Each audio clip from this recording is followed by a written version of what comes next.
Hey everyone, today I'll show you how to add an email to your Facebook account. First, click on your profile picture or the three bars at the top or bottom of the screen, depending on your device. Scroll down and click on Settings and Privacy. Then, select Settings.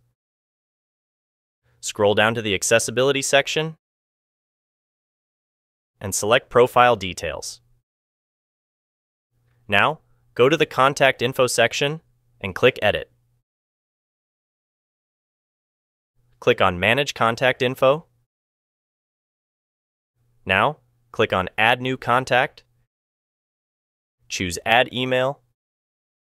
Enter your email address here.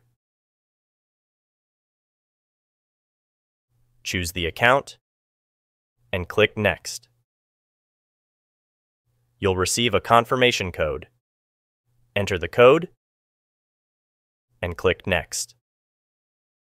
And that's it. You've successfully added a new email to your Facebook account.